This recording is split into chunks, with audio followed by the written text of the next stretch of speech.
Hey everyone, Mr. Harvey here. Let's continue our lecture on the age of exploration. So, in the previous lectures, ladies and gentlemen, I've talked about the causes to the age of exploration. I talked about the Portuguese and their early involvement in the age of exploration. Today, we're going to be focused on Spain.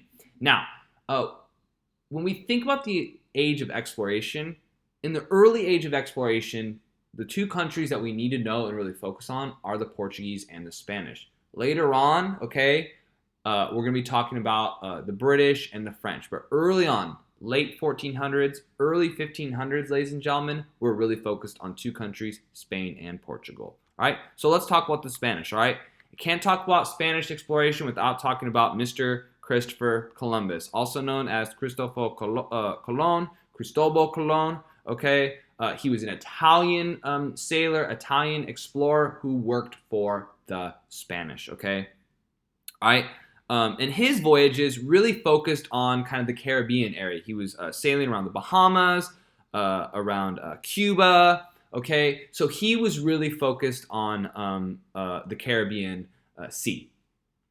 Okay, now he was financed by Ferdinand and Isabella. Okay, and in 1492, right, 1492, Columbus sailed the ocean blue. When he reached the Bahamas, when he reached, the Americas, he thought that he had, reached the Indies, okay, aka the East Indies, aka the area around India, Southeast Asia, Indonesia, okay, and so he called the peoples, the indigenous peoples that he encountered, Indians, and that's because he thought he was in a completely different place, Southeast Asia. He thought he was, closer to Asia, in India, than he really was, okay? But he's credited for charting most of the major islands in the Caribbean, okay, and being a really early, important Spanish explorer.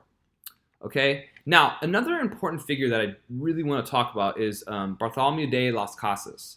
De Las Casas is really important because he is going to chronicle and write an account of the destruction of the Indies, aka the genocide of the indigenous cultures. During this time, ladies and gentlemen, of exploration, we're going to see the European countries really commit just atrocities all over the place against the indigenous natives of these areas. Millions are going to die of disease, of slavery, of starvation. It is going to be awful. And De Las Casas is going to write about it and really spread this black legend that was really critical of the Spanish treatment of the natives. But it is going to be just awful what the Europeans do to the indigenous communities of these areas, and they're going to take their land, just erase culture, erase various religions. There's just going to be just these terrible crimes and atrocities committed against many of the indigenous populations of the Americas. And De Las Casas is going to be writing about that. Okay, another important figure to really know about is Magellan. Okay, Ferdinand Magellan. He is credited with the first circumnavigation of the world. Now, Magellan himself did not survive this circumnavigation of the world. And what I mean by circumnavigation is going around the entire world. He did not survive this. He actually died on the voyage. He was killed in the Philippines by, I believe, kind of like this fight that he and his crew got with an indigenous group. But his ship made it, and some of his crew members survived. And so, therefore, they are credited with the first circumnavigation of the globe.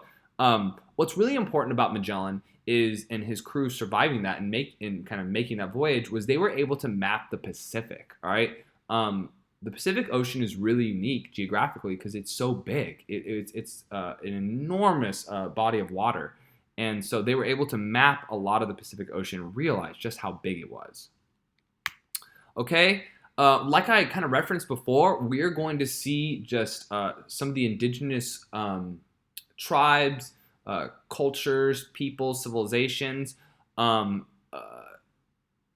be completely annihilated. And there's going to be unspeakable genocide and murder by the Europeans during this time. And one of the first Spanish conquests and episodes of genocide that's really important for us to understand is the Aztecs. Okay, and that's a very famous episode of history during the Age of Exploration with Hernan Cortez and the Spanish with the Aztecs. Okay, so Hernan Cortez and his crew are gonna conquer the Aztecs, murder and just really decimate their civilization, their culture, their cities, the people. And the leader of the Aztecs during this time was Montezuma.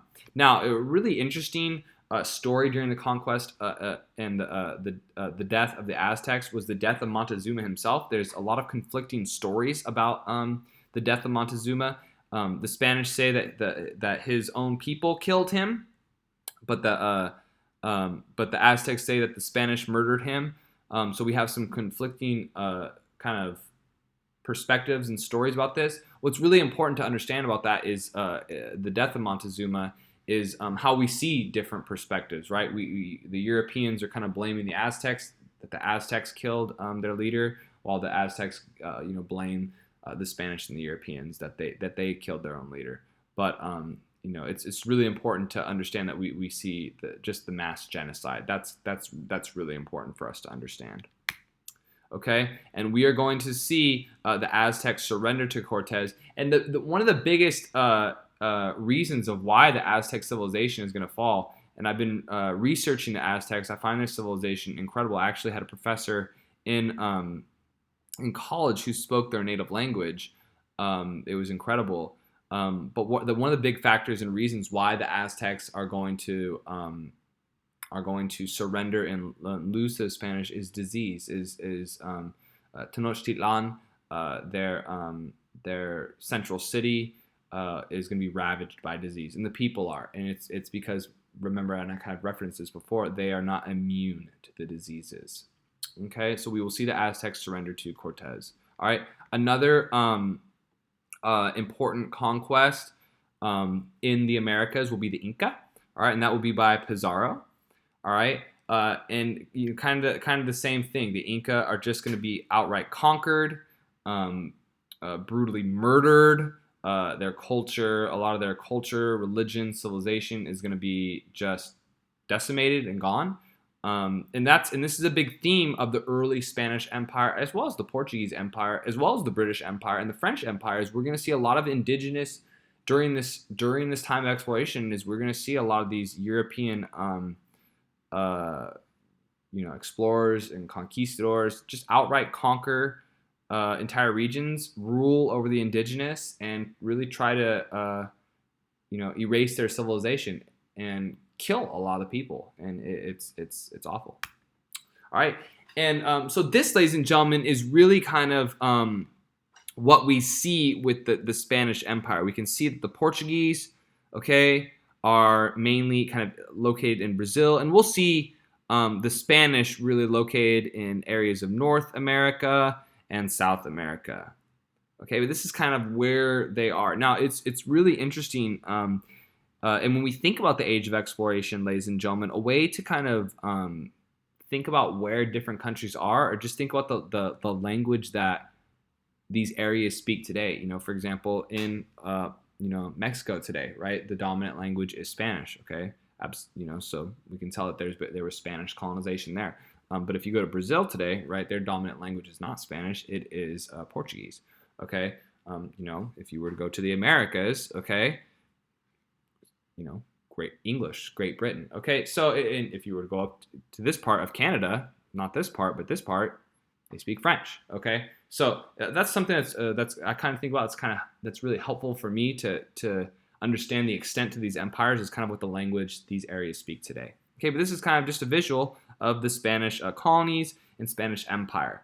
All right, but Spain's going to lose it all, and we're going to get to that. Okay, now structurally, I quickly, before I move on, want to talk about the Spanish colonial government.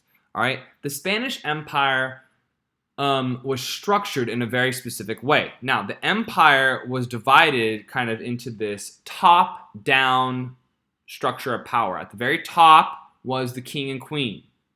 Okay, Below the king and queen was a viceroy, who's kind of like a governor of these territories. Okay, so we had at the very top a king and queen, then we had a viceroy. Below that, you had the audiencias, okay, which is kind of like a board of 12 to 15 judges who advise the viceroy. Below that, we had the corregidores, okay, which were these local officials, kind of like a mayor who ruled over towns, cities, councils. So we need to write that down and make sure we know it. At the very top, we had the king and queen. Then we have the viceroy. Then we have the audiencias. Then the corregidores. And that was kind of how the Spanish organized their colonial government in the New World. Okay? All right, let's make sure we know that. All right, let's move on. All right, I'm going to stop here for today, ladies and gentlemen, all right, because I want to spend a little bit of time talking about mercantilism. Mercantilism is going to be almost like baby capitalism, all right, and it's going to be very influential. This is going to be the economic style that is right before capitalism, okay, and this is the economic style. Mercantilism is the economic style that's really going to define this Atlantic economy, this colonization, this colonial economy that we're going to be seeing in the 1500s and 1600s up until the agricultural and industrial revolution. Okay? All right, everyone, have a great day. Thank you so much for listening, and I'm going to put this new lecture up right now. All right, take care.